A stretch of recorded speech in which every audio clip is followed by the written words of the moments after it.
WW está de volta agora com o cientista político, professor do IDP, Rafael Cortes. Bem-vindo, Rafa. Obrigado, Caio. Boa noite a todo mundo. Boa noite. Vamos lá, o segundo tema importante aí do dia, a desestatização da Sabesp. Ela tensionou ainda mais a relação entre o governador de São Paulo, Tarcísio de Freitas, e o presidente Lula. Nesta sexta-feira, hoje, o ministro do Supremo Tribunal Federal, presidente da Corte, Luiz Roberto Barroso, negou um pedido do PT para suspender o processo de privatização da companhia. A reportagem é de Saulo Tiossi. O ministro Luiz Roberto Barroso afirmou que não existem motivos para a suspensão imediata da privatização da Sabesp e negou a liminar. O mérito será analisado pelo ministro Cristiano Zanin, relator da ação, que conta com 2 pareceres. A Procuradoria-Geral da República se manifestou contra a representação movida pelo PT. Já a Advocacia Geral da União defendeu que a privatização fosse suspensa, alegando que o processo não seguiu princípios constitucionais e que os valores das ações foram subestimados. A manifestação da AGU foi vista pela gestão Tarcísio como uma tentativa de frustrar um dos maiores projetos do governador. O Estado de São Paulo informou que a oferta pública da Sabesp foi a maior da história do país em saneamento, com captação de 14 bilhões de reais. O governo, que tinha pouco mais da metade das ações da companhia, ficou com apenas 18%. Além das ações pulverizadas, uma empresa particular assumiu o controle de 15% dos papéis. O avanço da privatização da Sabesp e investimentos anunciados hoje pelo presidente Lula no interior de São Paulo acirram a relação entre o governador e o presidente da República. Lula disse que o BNDES vai liberar 10 bilhões e meio de reais para a concessionária que administra a Via Dutra e a rodovia Rio-Santos. Mas aliados de Tarcísio, que não compareceu ao evento, dizem que as obras foram formuladas e concedidas por ele em 2021, quando era ministro da Infraestrutura do governo Jair Bolsonaro. Quero dizer para vocês que o governador Tarcísio também foi convidado para vir aqui. Eu espero que ele um dia decida começar a mostrar para o povo que a gente pode ser adversário, que a gente pode ter disputado eleições, mas quando terminam eleições, nós temos que governar. E aí, Rafa, tem uma antecipação de 2026 nesse tensionamento entre os dois? Não há dúvida, né, Caio? Até porque tem eleição municipal também. Em alguma medida, esses atores estão envolvidos. São Paulo é uma capital importante. E como o Tarcísio é a bola da vez para representar eventualmente o bolsonarismo em 2026, organizando um projeto rival ao do presidente Lula, todo movimento entre esses dois nomes vai ganhar uma repercussão política para além da temática específica, ou seja, tem o conflito em torno da privatização em si e tem os desdobramentos políticos eleitorais desse movimento. Ô, Rafael, eu ouvi a semana passada uma fonte, uma avaliação que eu estou encasquetado com ela, né? Eu penso nela todos os dias. Né?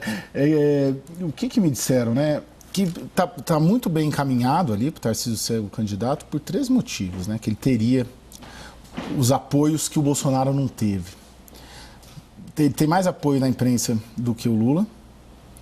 Ele tem o apoio do judiciário, que o Bolsonaro não tinha, e o apoio do Centrão, que o Bolsonaro acabou perdendo. Você acha que é por aí?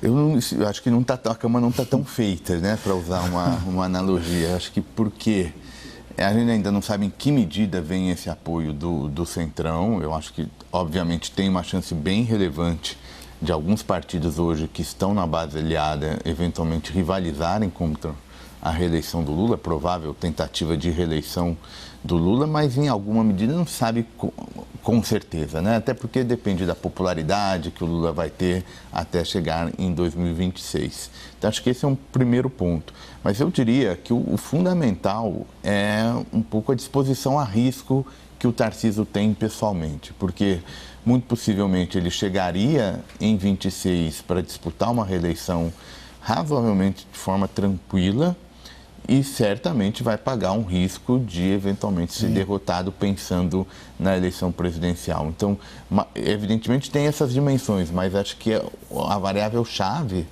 é o quanto ele está disposto a tomar algum risco, porque certamente é uma disputa bem mais difícil do que seria a reeleição. Sim, lembrando que todos que saíram do Palácio dos Bandeirantes tomaram, não vou usar a expressão que é feia, mas perderam, né? Alckmin, Serra, Dória, todos que tentaram ali algum plano maior, acabaram perdendo. Ô Larissa, aí em Brasília, a percepção sua aí, enquanto repórter, é de que cada vez mais o Palácio do Planalto e o petismo enxergam o Tarcísio como candidato e, portanto, o adversário, o alvo a ser abatido? Caio, eu estava ouvindo o professor falar e pensando nesse seu questionamento agora, o que eu sinto dentro do Palácio do Planalto, conversando com ministros, né, com pessoas mais ligadas, escuto falando de como o Lula está, é muito mais também uma dúvida do que esse governo está entregando para que possa disputar com o Tarcísio. O que a gente vem sentindo, e me pontuaram isso essa semana, inclusive, de que o Lula anda muito ranzinza, muito duvidoso de tudo que está acontecendo, de quem está ao seu lado, lembrando até essa mania de perseguição um pouquinho do próprio Bolsonaro, e que não está entendendo e não está vendo o porquê que não está avançando esse governo. Quando a gente viu, principalmente nas últimas pesquisas de aprovação do governo, que Lula foi baixando, né? A última trouxe até um certo aumento, mas desde o início do ano a gente foi tendo pesquisas de que a aprovação dele diante do eleitorado estava muito baixa e que Lula continuava questionando o porquê disso, por que a economia não roda, por que os programas que a gente tenta lançar não chegam até a população. E aí quando a gente vem com a Sabesp, a gente sabe que para o Tarcísio esse é o grande trunfo, pelo menos até agora. Lá na eleição ele falou, até tentou amenizar um pouquinho, né, para poder conseguir se eleger, mas desde que assumiu o governo de São Paulo, esse era o principal trunfo. Então, quando vem o PT para questionar no STF, o andamento, né, dessa privatização da Sabesp, como vai se dar todo esse processo, é muito mais para, além do meu adversário político, o que meu adversário político está entregando e eu não estou conseguindo entregar. Então, são esses dois pontos hoje. Para além de enxergar em Tarcísio um adversário lá no futuro, é um adversário que está se movimentando, conseguindo aumentar a sua gama de apoiadores e conseguindo colocar para rodar um governo do estado de São Paulo, pelo menos no reflexo da Sabesp, e tendo um grande projeto, coisa que esse Lula 3 até hoje não conseguiu tirar do papel. Eu acho interessante que o embate, né, os embates que vêm sendo realizados entre os dois são sobre realizações, né, e disputa de estratégia e de visão de mundo, a questão da Sabesp, aí que eu queria te ouvir, Thaís. Foi de fato um sucesso, né, assim, estrondoso, né? Ontem o governo de São Paulo, o próprio governador ali, todos comemorando, usando essa expressão, foi um estrondoso sucesso, foi ali um recorde, né, batendo um bumbo danado. Foi isso tudo mesmo ou tem um exagero de propaganda ali também? Não tem não, foi sim, e aí tem várias nuances desse processo. Primeiro, a demanda por ações foi 30 vezes maior do que a oferta. 200 bilhões de reais entraram na fila para conseguir comprar uma ação da Sabesp. Ninguém está fazendo favor. Esse é um interesse de investimento num setor, que é um setor que tem tudo para se fazer no Brasil. Metade da população brasileira não tem acesso a tratamento de esgoto, talvez um pouco menos do que isso, mas se a gente olha para os estados do Norte e do Nordeste, alguns estados chega a ser 90% da população não tem acesso ao esgoto. Essa é a maior vergonha que o Brasil tem. A Sabesp é uma das maiores empresas de água do mundo, está entre as 5 maiores, é uma empresa que tem uma governança muito ajustada há bastante tempo, mas falta capital, porque dependia de um capital muito forte do setor público e assim como, imagina a Sabesp, que é considerada uma das empresas mais bem geridas desse setor no Brasil, não tem capacidade de investimento. Imagina as pequenas, as outras estatais que dão prejuízo, que são mal geridas, que têm uma folha de pagamento que chega a 80%, 90% da sua despesa total. Então, o modelo que eles adotaram, a forma como foi feita, mas especialmente a demonstração de interesse do investidor privado, do exterior e também do Brasil, mostra a potencialidade desse setor. Só para dar um número aqui de ordem de grandeza, Caio, O Brasil hoje investe, e aí esse levantamento é da GO Associados, do Gésner Oliveira, que foi presidente da Sabesp, uma das maiores autoridades em infraestrutura e saneamento no Brasil. Eles fizeram um estudo mostrando o seguinte: entre 2018 e 2022, a média de investimentos no setor de saneamento é de 22 bilhões de reais. Precisava ser de 46. Portanto, o setor público não tem nenhuma condição de alcançar isso. E nós temos até 2033 para fazer a universalização, segundo o marco do saneamento, fazer a universalização dos serviços.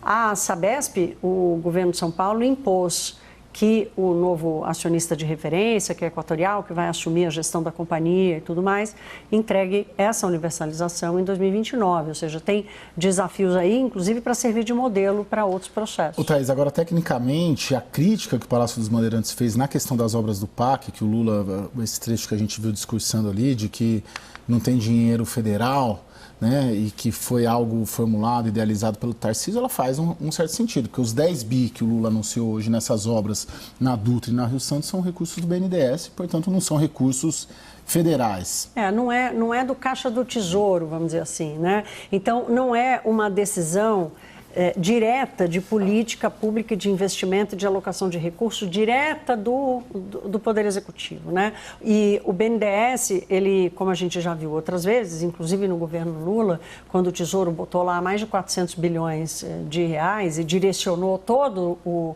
investimento do BNDES para os campeões nacionais e tal, aquela fórmula, ela deu muito errado e dificilmente, por várias medidas de compliance, de gestão que o BNDES adotou depois disso, o BNDES teria capacidade de fazer um direcionamento tão forte do investimento para apenas aquilo que ele quisesse. O BNDES tem atuado de forma a fazer uma leitura de risco e de retorno muito mais profissional e técnica do que já foi no passado. Então, não faz sentido, faz sentido a crítica do Palácio Bandeirantes, foi um ato político, né? Eleitoreiro, se quiser chamar assim. O Rafael, agora, o que eu acho interessante nesse embate dos dois é que ele diverge, vamos supor, 2022 Lula contra Bolsonaro, e teve uma agenda ali que tomou conta do debate da eleição, de democracia, autoritarismo, direitos de minorias, enfim.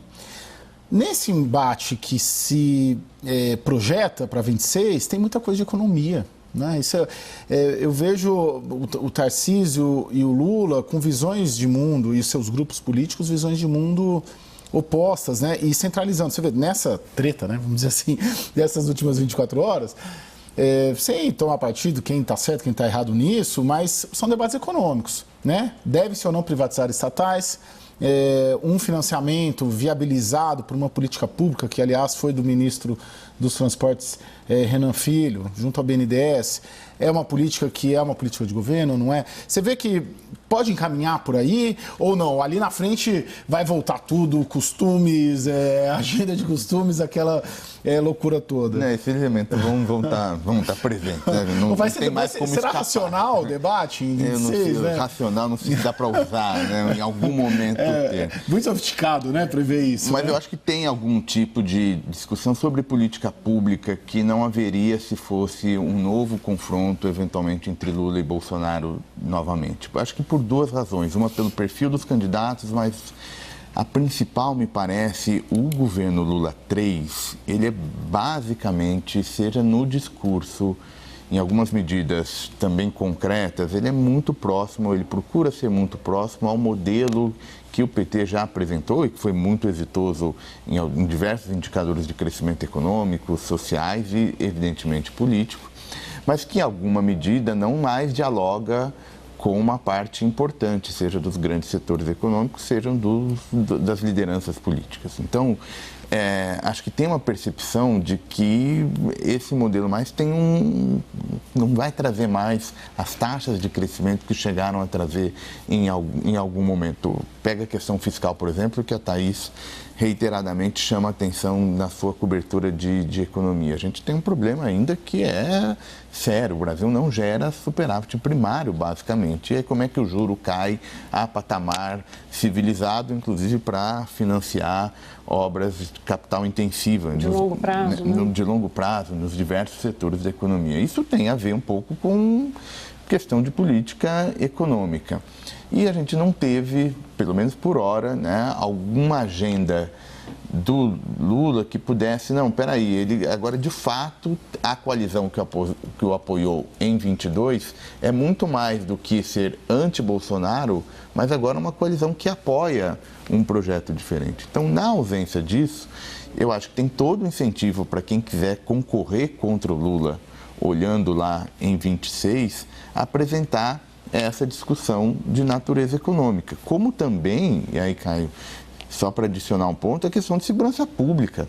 Né? Esse é um outro tema que as pesquisas mostram e que tem machucado o discurso da esquerda e que pode estar machucando também a avaliação do governo do PT. Então, acho que, enfim, em resumo, por diversos caminhos, a gente deve ter uma eleição com mais discussão de política pública do que teríamos se fosse uma repetição Lula versus Bolsonaro. Torcer para que seja assim, né? Ô Larissa, o quanto que o Palácio do Planalto e o PT considera a eleição do Boulos aqui crucial para alavancar, aí vamos dizer assim, Lula ou Haddad ou algum outro petista em 26? Antes de eu responder a sua pergunta, só fazer um adendo no que o Rafael falou agora, né, sobre essa dificuldade do governo do PT de ter projetos.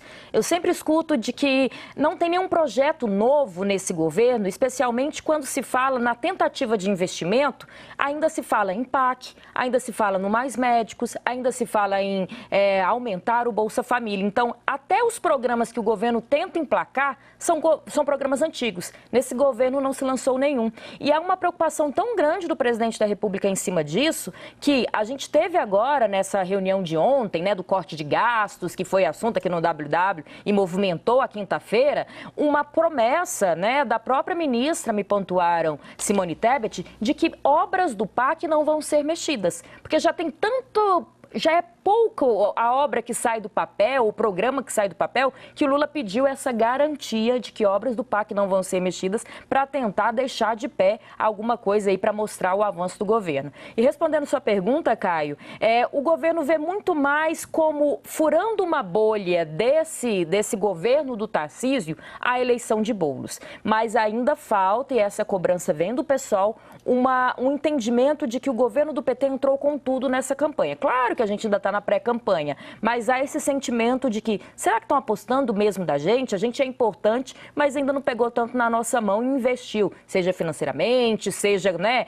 dando aquele apoio como um todo. Então, houve aquela manifestação do Lula pedindo votos até indevidamente antes da hora, mas o PT, enquanto partido, o pessoal ainda sente falta desse envolvimento na campanha do Boulos. Ô Thaís, só para finalizar esse bloco, as condições econômicas projetadas para 2026 favorecem o incumbente, no caso Lula/PT, ou a oposição? Vai depender do quanto que o Brasil vai ter se acostumado a crescer 2% ao ano e querer muito mais, porque perceber que é pouco para um país como o Brasil.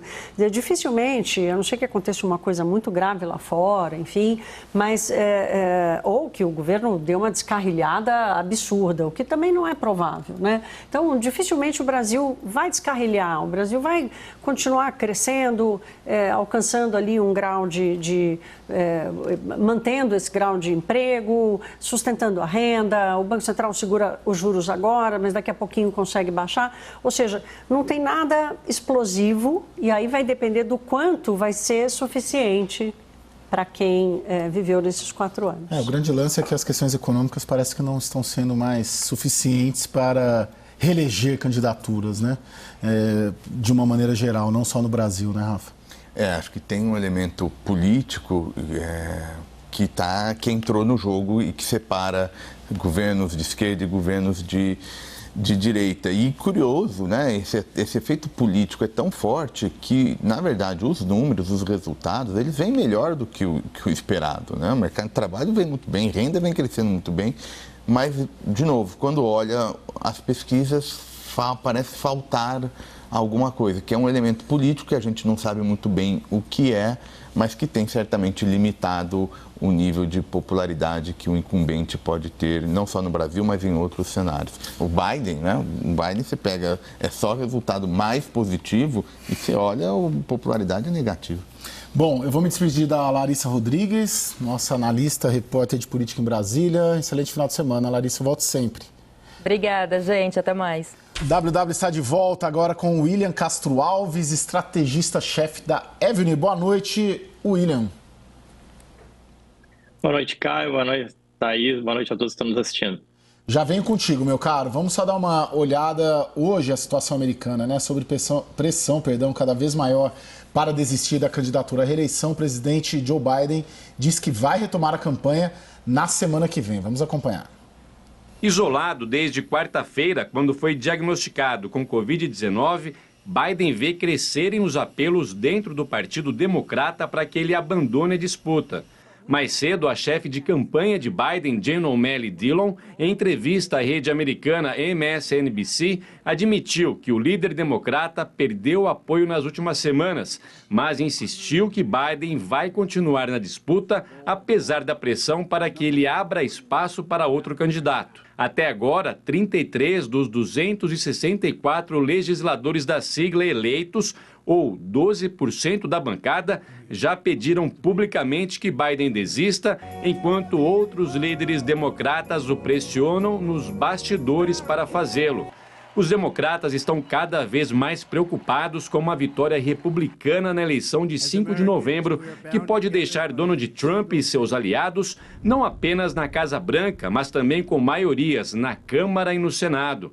No discurso de fechamento da convenção republicana em Milwaukee, Trump fez o relato da tentativa de assassinato que sofreu no último final de semana e prestou homenagem ao bombeiro morto no ataque. Ready to begin a little bit further turn, which I'm very lucky I didn't do, when I heard a loud whizzing sound and felt something hit me really, really hard on my right ear. I said to myself, wow, what was that? It can only be a bullet. And moved my right hand to my ear, brought it down. My hand was covered with blood, just absolutely blood all over the place. Aos eleitores indecisos, disse que não seria um presidente para metade da América. Mas depois de um começo com um tom de união, Trump retomou seu tom combatente habitual. Disse que as acusações criminais que pesam contra ele são parte de uma conspiração democrata e que as eleições de 2020, vencidas por Biden, foram fraudadas. We had that horrible result that we'll never let happen again. The election result, we're never going to let that happen again. They used COVID to cheat. We're never going to let it happen again. And they took off all the sanctions and they did everything possible for Iran. And now Iran is very close to having a nuclear weapon, which would have never happened. This is a shame what this administration, the damage that this administration has done. William, você mora em Miami, lida diariamente com o mercado financeiro, com a economia americana, né? A gente tem um cenário de um favoritismo aí consolidado do Trump e eu queria te ouvir se os agentes econômicos americanos gostam desse favoritismo do Trump. Olha, Caio, eu acho que o interessante da economia americana é que ela atravessou diferentes presidentes, diferentes momentos, situações e ainda assim se mostrou resiliente e capaz, né, de atravessar eventualmente as dificuldades que Washington apresenta. Esse é um primeiro ponto. Então, assim, quando você pega no governo Trump, a economia americana ela foi muito bem, né, até a Covid. Taxa de desemprego muito baixa, crescimento e por aí vai, a própria Bolsa refletindo isso.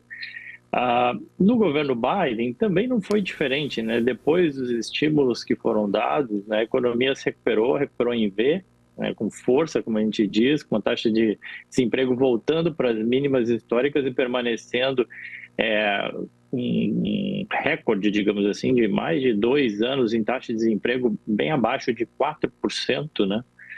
A economia voltou a crescer e a Bolsa voltou para as máximas históricas. Então, acho que o primeiro ponto, assim, a característica da economia americana de ser bastante resiliente, né, e o impacto sofrido em Washington não ser capaz, né, de afetar essa resiliência e a capacidade das empresas de se reinventarem e criarem novas alternativas para buscarem lucros, receitas crescentes, não só nos Estados Unidos, né? Vale lembrar que no mundo inteiro.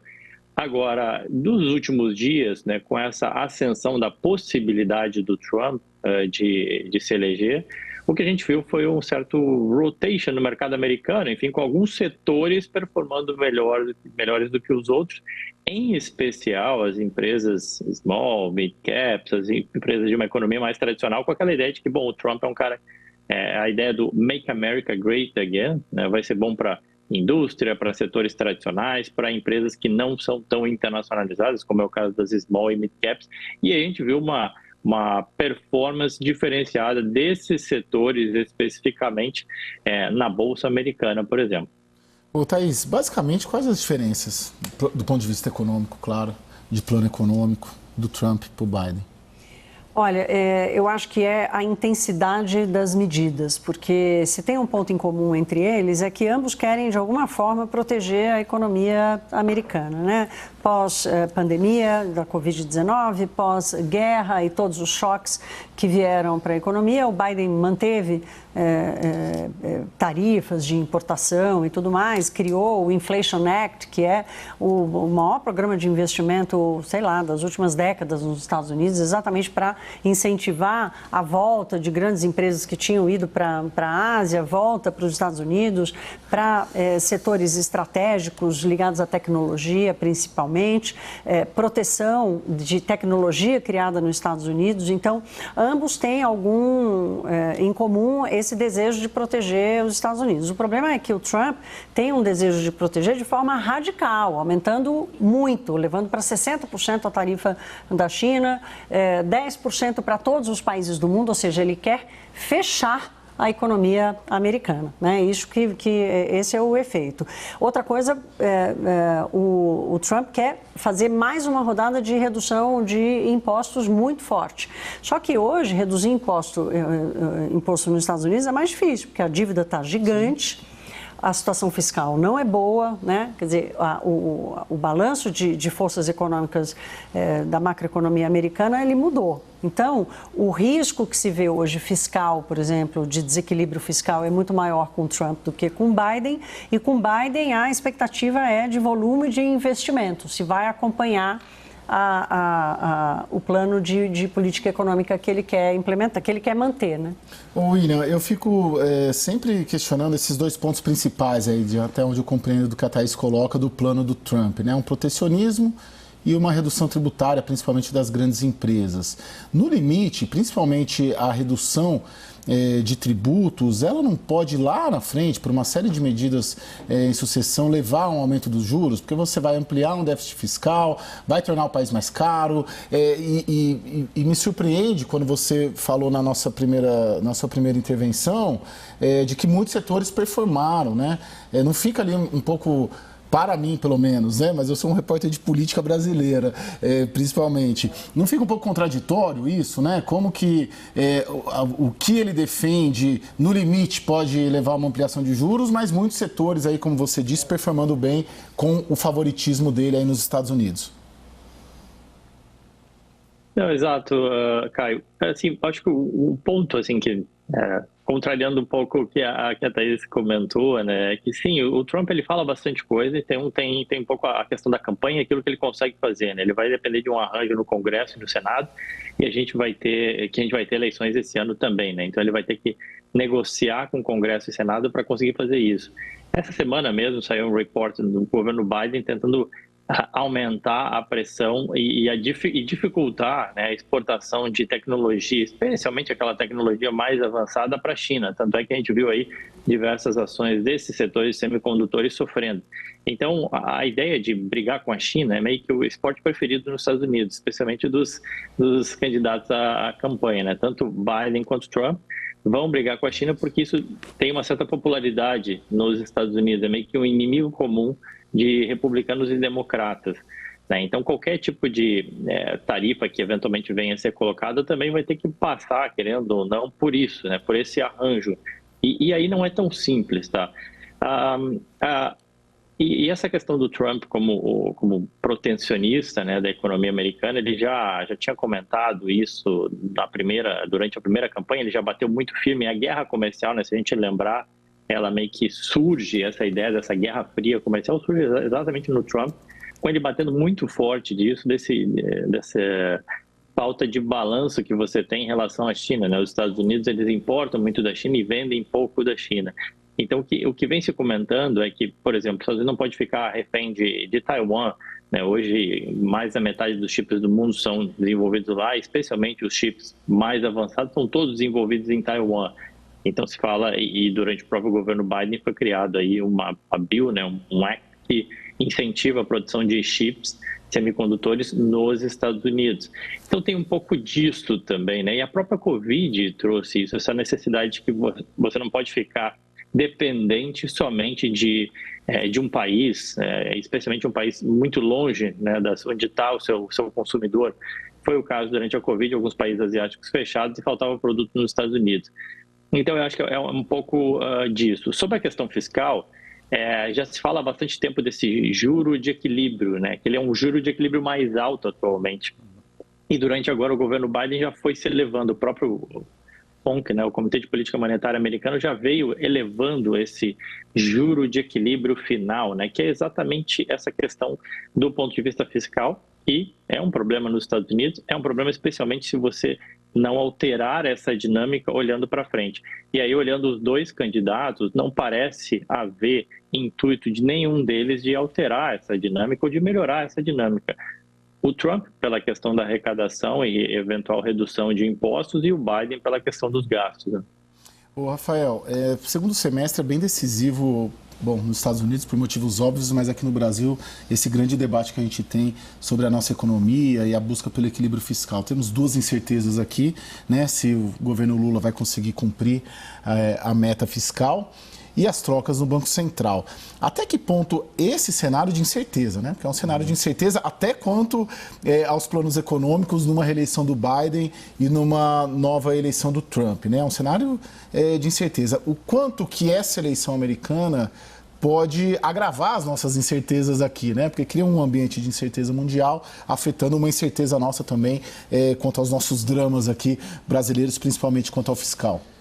Eu acho mais do que o fiscal, viu, Caio?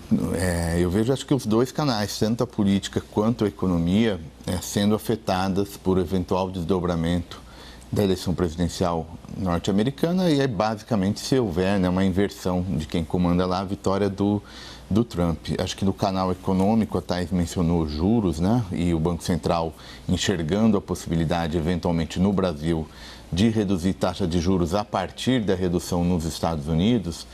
Mas a magnitude da redução lá tem um pouco a ver com essa questão que vocês comentaram anteriormente, fiscal, enfim, o que vai sair dessa nova política econômica, se mais agressiva em caso de controle republicano das duas casas legislativas ou um pouco mais contida.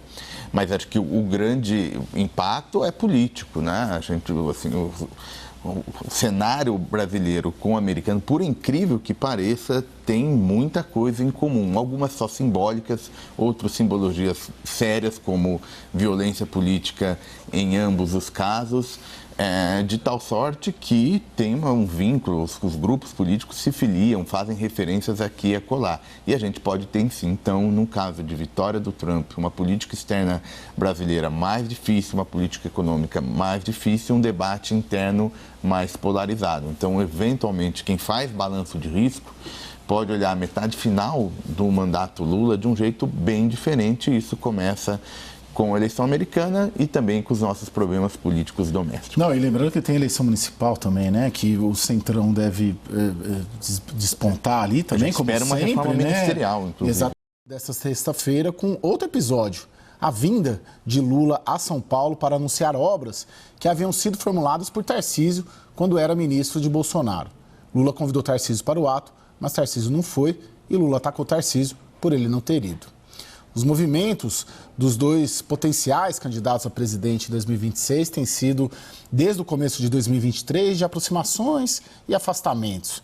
Mas tem ficado mais claro e mais nítido que quanto mais a eleição presidencial de 2026 se aproxima, mais eles se afastam.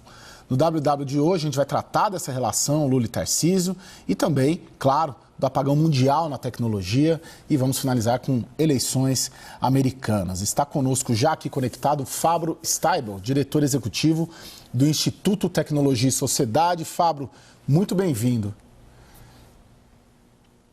Caio, muito obrigado pelo convite. Boa noite para todos. Boa noite, meu caro Thaís Heredia aqui, né, Thaís? Boa noite. Oi, parceiro. E a Larissa Rodrigues, minha chapa lá de Brasília, para nos ajudar na condução aqui do programa. Larissa, bem-vinda. Vim fazer uma visitinha hoje, gente. Boa noite para vocês.